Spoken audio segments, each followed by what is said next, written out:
You are watching Eureka Street Crypto Hub. This is my video blog. It is live on Theta TV, and I do this every single morning, non-stop. And I've been doing this since February 6th, 2021, every morning, and then I've just been streaming in general since October 24th, 2020. And this is just kind of my experiment, and me tracking and documenting my progress of everything that I've learned about the crypto space and continue to learn about it. I'm not shilling anything, and I'm not trying to be some kind of financial strategist or advisor or a teacher or anything like that. I'm just going through here, fumbling around, making my own mistakes and doing my own deal.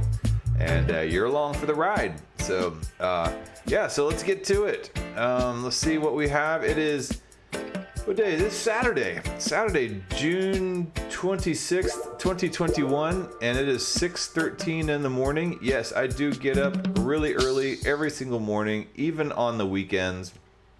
This is my time.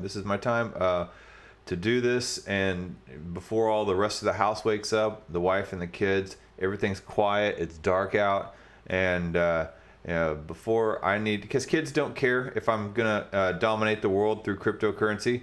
They just they want some time and love and attention, and that's all. So this is my time to prepare for world crypto domination. So all right, let's go over here to the old Coin Gecko and see what we have going on here. And we have Bitcoin. Okay, I mean, obviously the market has been in, mostly red. As you can see, we're starting to get a little bit of green here in the past hour. But if you look at the 24-hour column right here, hold on, let me get my computer to cooperate. So if you're not a stable coin, you're pretty much red. That's fine, whatever. I've been trying to take advantage of this dip. It's not like I have a bunch of spare money right now. So I'm crypto rich, but other than that, I live paycheck to paycheck. So I do have a little bit of savings, but but I enjoy learning about all this, and this is where I think the world is going, is Web 3.0, blockchain technology, cryptocurrency, and I'm working towards becoming some kind of developer or active participant in that space as a career. So I'll keep on chugging. Even during the downturns like this, I don't care. Like I'm looking at it in a macro way. So Bitcoin, $31,296.09. Ethereum, 1786.82. So it's dropped down from its lofty little place above 2,000, where people didn't think it would get below for a while. Tether, $1. Binance Coin, 275.64. Cardano, $1.24. The Doge, 24 cents. XRP, 60 cents. USDC, $1. So we have USDC, Binance, and Tether, 3 stable coins in the top 10 of all cryptocurrencies. I haven't seen this in a while. Uniswap, 16.19. Bitcoin Cash, 441.96. Litecoin, 123.13. Solana, who I talked about yesterday with this tokenized stocks, 28.27. Chainlink, 16.67. Matic, $5. Theta Network, 6.29. Now Theta Network and TFuel, let's see where TFuel is. TFuel, 40 cents. So pretty much like the only cryptocurrency right now that I know that is just really blowing and going and doing well is, I will pull it up for you, QNT. If you don't know that ticker, that is the Quant Network. And it's down 10% actually in the past 24 hours. But if you look at the past 7 days, it's up 10.3%, 14 days, 50.9%, 30 days, 63.2%, and 1 year, 821.3%. Hey, good morning, Randy. How you doing? I was wondering if anybody was going to join me on the weekend. I was explaining, I kind of get up early and do my deal regardless of whether it's a weekend or a weekday. This is my quiet time away from the family and the kids in order to get done what I need to get done for myself before my day starts, and it's devoted to my family. Quant Network is $76.58, and it is the only crypto right now that seems to be doing very well. right now in some of my wallets, Quant Network is what's kind of holding up, the brunt of the portfolio. So during this time, and I wonder if the Quant Network is running inverse to the rest of the market, or if this is just something that's going on in the Quant Network. Hey, how you doing, Bantanic? And so I don't know. I know Quant Network is an overledger that facilitates interoperability between various company and banking networks, and that's what it's striving to be. It's not really striving to be a blockchain in a sense. It strives to connect blockchains. And so we'll just take a quick look at the Medium, because the website doesn't really show any visualizations of this overledger, but and they don't really update a whole lot of their media. So this is their gateway dashboard in which somebody in the banking industry would log in and be able to. You have to use the Quant token in order to use the Quant gateway. So here it is. Here's Overledger Marketplace. And you have the Overledger that connects all these different blockchains. Here's permissioned blockchains on the left, and non-permissioned blockchains on the right. And there's the world, and the Overledger gateway, enterprise integration, payments, APIs, and data. And it's not Chainlink. This is just meant to connect blockchains together. With the launch of the Overledger network for both enterprise and community, we've started to lay the foundations for the network of networks to become a flourishing ecosystem. So that's what they call themselves, the network of networks. In the preliminary phase of stress testing, we will get a good understanding of network size, workloads, and their interaction and communication with the Treasury. We're planning to end the stress test shortly and provide all participants direct access to mainnet distributed ledger technologies and blockchains by requesting an upgrade. Okay, all right, so that's internal type of stuff. Yeah, so Quant Network has recently commenced with the first trial of the Overledger network. This was back in July of 2020, so it's been a minute. So yeah, I don't know why Quant Network is suddenly just blowing up, but I do know that there is a small supply. If you'll see, max supply here is 14,612,493. And when you're talking about that low of a max supply with large institutions, with large banks and stuff like that, then that's a pretty big deal, and I could see how it could easily, if it gets major bank adoption and all that stuff, how it could be a five-figure token pretty easily. Recent years have seen the massive advance in distributed ledger technologies such as blockchain, DAG, and Tempo. The result is a significant shift in the way that individuals and organizations connect and interact with each other, enabling them to exchange information and assets more securely, simply, and cost effectively. Quant is leading this revolution. We've already developed Overledger DLT Gateway, the world's first distributed ledger technology gateway for enterprise that delivers interoperability across different systems, networks, and DLTs. Now we're building on this platform to help enterprises, governments, and individuals across the globe benefit from the true potential of an incredibly powerful technology. So, basically it facilitates banks and large corporations to be able to talk to each other and have their systems talk to each other, regardless of whether they're using Hyperledger, Corda, Ethereum, or a Bitcoin blockchain or whatever. It allows all these different institutions to be able to talk to each other. And it's easy to create just like a little peer-to-peer interoperability app. I don't know about easy because I'm not creating it, but for corporations, that's a pretty big deal. Universal interoperability, providing a secure, simple, and cost-effective API connection to all major DLTs. DLT is just another word for blockchain in a way. I know it's not exactly, but just for these purposes. So a cost-effective API connection to all major DLTs. Overledger's highly modular architecture offers universal interoperability through the continuous addition of DLT and API connectors. All connectors are based on single standards aligned API, and most DLT actions are available simply through the selection of DLT type with no other changes needed. Overledger also supports functionality unique to specific DLTs using the same API and standards aligned message format. All right, so you kind of get the gist of it. They're just all about interoperability. for large corporations to be able to talk to each other. And yeah, and it's a safe place for them all to just kind of lay it out there with their blockchains. So anyway, let's also take a look over here. Let's go into, let me add in this Theta Edge node so I can show you a little something that has come up. Let me get this pulled up in my OBS software, and okay, here it is.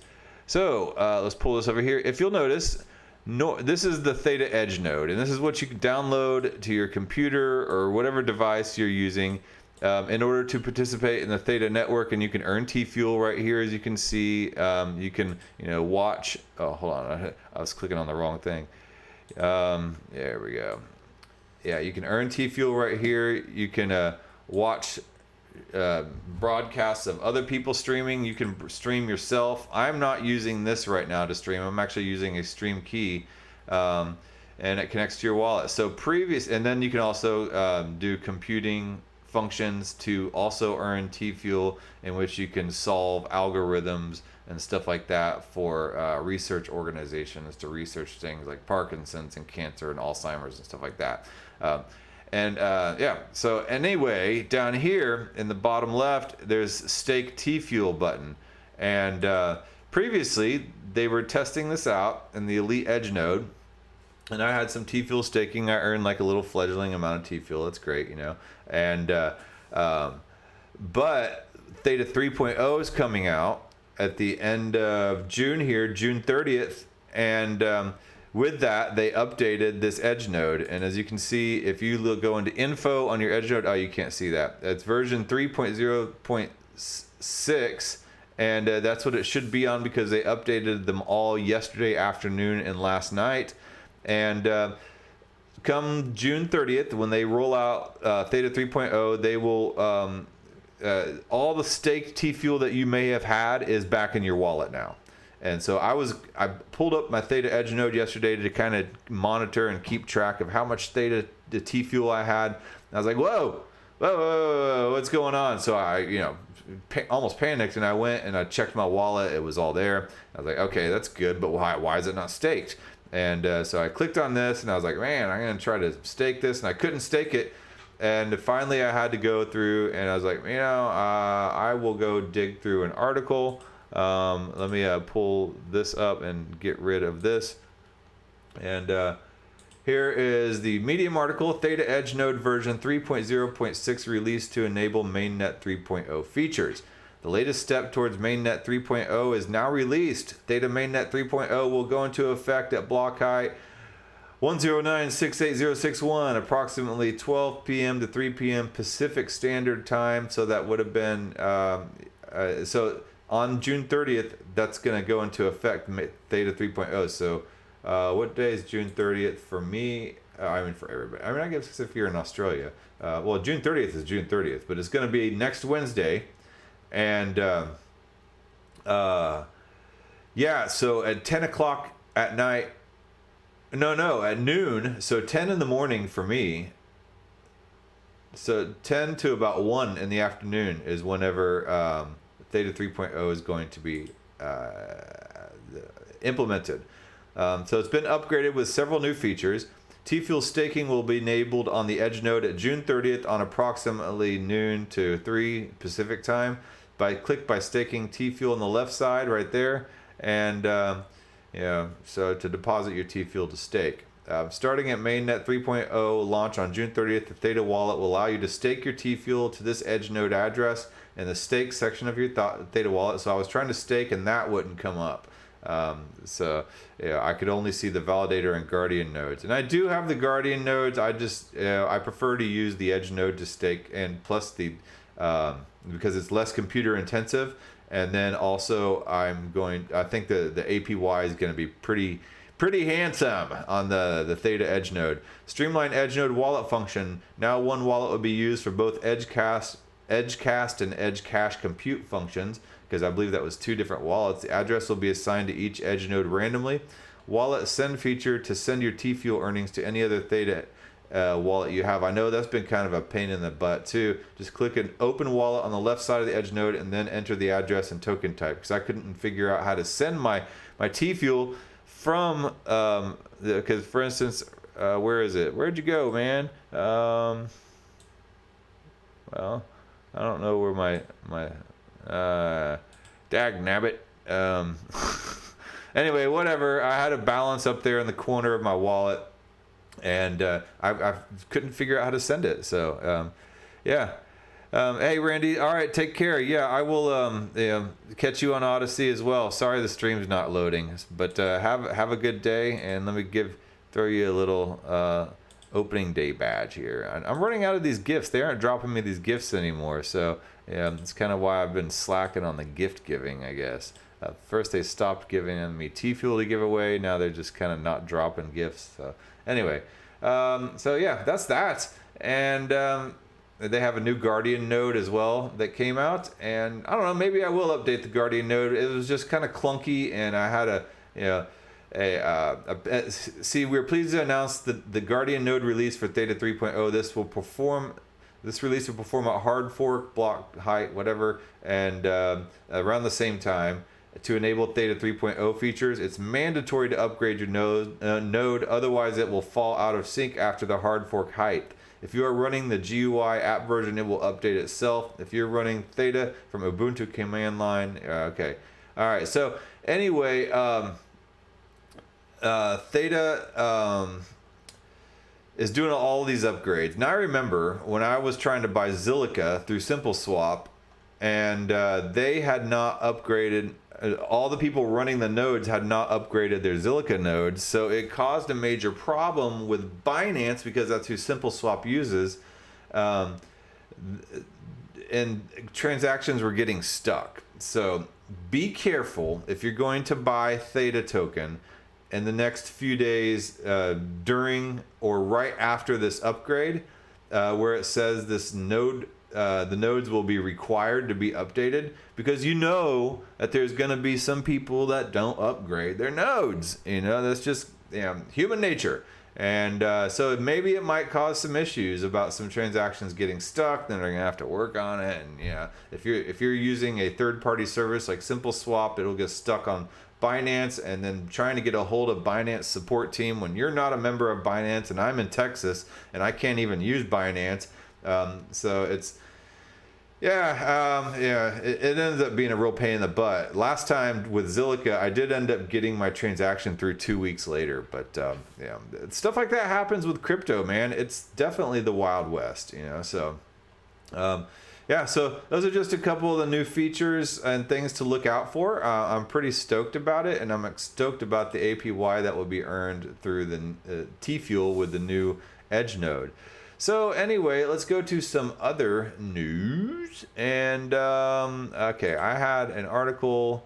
Where did you go? Okay, hold on. Let me go into this email, and it's about the Israel and Ethereum thing. And let me open up my email here real quick. Okay, Bank of Israel adopts digital shekel. Okay, yesterday I'd mentioned the Bank of Ethereum, Bank of Israel adopting Ethereum for digital shekel. The Bank of Israel IT division has set up digital wallets into which team members of the venture can transfer imaginary digital shekels to each other. I was originally trying to read this article, and it was only showing up for me on Bloomberg, and Bloomberg has a paywall, and I don't really feel like getting a Bloomberg subscription, so I wasn't able to fully see it. So I found it somewhere else. The Bank of Israel has adopted Ethereum blockchain technology for an internal pilot project to examine the digital shekel. A source close to the matter has told Globes Ethereum is the world's second biggest cryptocurrency after Bitcoin. To implement the project, the Bank of Israel IT department team has issued a token based on the blockchain technology of Ethereum, which represents digital shekels. Basically, it's going to be a CBDC, and has set up digital wallets into which team members of the venture can transfer imaginary digital shekels to each other within the Bank of Israel. At this stage, no real money is involved, and the digital transfers are only part of a trial. Use of Ethereum is within a closed network and is in no way connected to the general Ethereum cryptocurrency network. So they're just basically using an Ethereum testnet right now, based on the same technology. I mean, but they do that all the time in crypto. Isn't Binance Smart Chain based off of Ethereum technology too? This technology is being used in other trials conducted by central banks worldwide, including in Australia, Hong Kong, and Thailand, as part of the pilot project being carried out by the Bank of Israel. The economic, business, legal, and technological aspects of the process are being examined. It just sounds like a CBDC to me. Programmable money. It doesn't show anything that sounds, But some comments sounds like we should start familiarizing ourselves with ERC20 tokens. They might become our money. I don't know. Once again, somebody else, some other government experimenting with CBDCs. It just happens to be Israel, and Israel's kind of a big name. Okay, and let's see, what else do we have for today? You got the Bank of International Settlements over here on NASDAQ, talking smack about Bitcoin and saying Bitcoin has few redeeming attributes. The Bank for International Settlements, this is basically the bank's bank.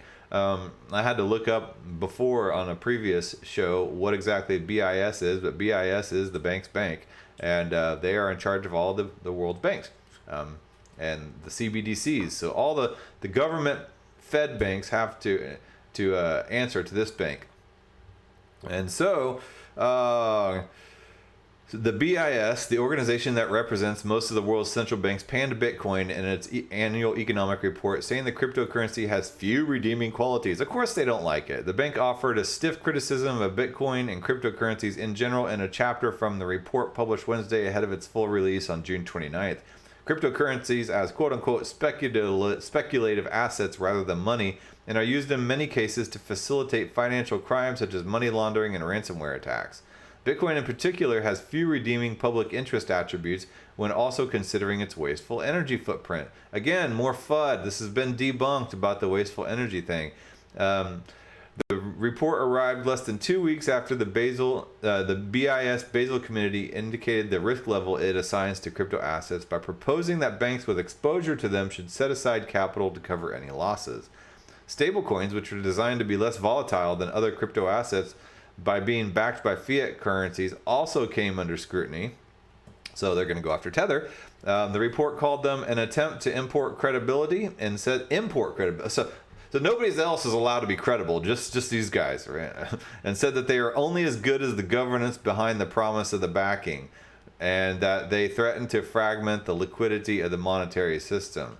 Okay, CBDCs moving from concept to design. So they're talking trash about Bitcoin and like, oh, but CBDCs, cryptocurrencies and stablecoins are highlighted as part of a triple-pronged threat to mainstream financial services alongside disruption by big tech. The BIS set these threats against the backdrop of growing interest in central bank digital currencies, CBDCs, which have drawn the interest of most central banks around the world because it's programmable. CBDCs are moving from concept to design, and just like I showed you with the Israel shekel, and could reshape the institution of money. The bank said digital cash could be designed with a public interest in mind. It's all for your own good, ensuring an open payment platform beneath the shadow of a competitive level playing field. It noted that the benefits of a CBDC depend on the competitive structure of the underlying payment system and data governance arrangements. CBDCs built on digital identification, of course, gotta have that digital ID, could improve cross-border payments, limiting the risks of currency substitution, it said. According to BIS, CBDCs would function optimally if they are based on a two-tier system where the majority of customer-facing activity is taken on by commercial banks and other payment providers. So 3 months ago, the bank released a detailed research note outlining the importance of countries collaborating to eliminate traditional banking friction for CBDCs.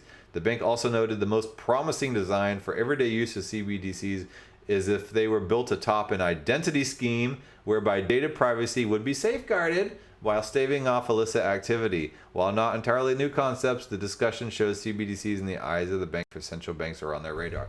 Blockchain technology will, and things like ZK snarks and stuff like that, will allow for data privacy of the actual data. So if you were to go to a bar and you had to prove you were 21 or whatever, the bouncer or the bartender would just see a green light, rather than your date of birth or your actual age.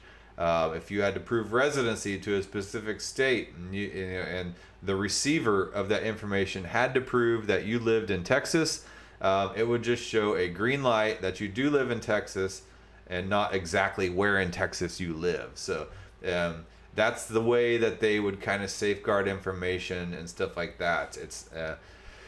But it's still kind of, if you're vaccinated, it would show a green light. And I mean, I guess that there's not a whole lot of gray area to that. You either are or aren't, but still that kind of gives out your health information, which I don't think is anybody's business. Anyway, so that gets onto a whole other thing. Okay, and then one more thing I wanted to jump into before I got off is this website here. Somebody messaged me and said that they were possibly going to add me to this or whatever. It's just basically a database of YouTubers and crypto influencers. And I was just kind of thumbing through here, and there are a lot of crypto influencers. Luckily, I'm not trying to like compete with any of these people or become some kind of top influencer or anything. I'm just kind of doing a video blog. But yeah, man, crypto gurus on YouTube are a pretty big deal, man. There are a ton of them that I didn't know exist. But anyway, if you want to go through and discover more crypto influencers, I mean, the list goes on and on as it loads. There's ratings and stuff like that. If they fall into certain criteria, their average views, you can sort them different ways. Boost score, newest on board, the most followers, and things like that. So if you're interested in collecting data on YouTubers and trying to figure out who the top ones are, and who has the most influence via influence score, so let's check it out. Let's see who is the most relevant, and we will sort by relevance. So let's check it out here.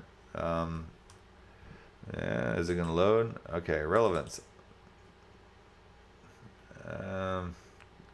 Okay, well, I don't feel like sitting around waiting for it to work. Boost score. Okay, so let's see what happens here when it loads. This is I don't feel like forming an account right now. Okay. So I don't know. Earlier last night, as I was laying in bed, I was going through this, and I managed to filter them out by different criteria. Now I can't seem to do that, but I don't know what I did. I was half asleep. But as you can see, though, this is a way to sort out different crypto influencers. And like I said, I didn't know that there were so many. The ones that I stick to, that I watch, and I don't really watch that many anymore, but I watch Digital Asset News, and I watch Chico Crypto, sometimes Lark Davis, and The Modern Investor. Those are the four that I pretty much, and Elio Trades every once in a while I'll watch, and Altcoin Buzz. Yeah, that's pretty much it. Yeah. All right. Well, that being said, I'm gonna go on and do some other things now. I have a pretty busy morning. I'm gonna meet with the Bankless people as well, and the AV Guild, and then record some videos for the Komodo blockchain. All right. Well, you guys have a good day, and I will talk to you tomorrow. Okay. Happy Saturday, man.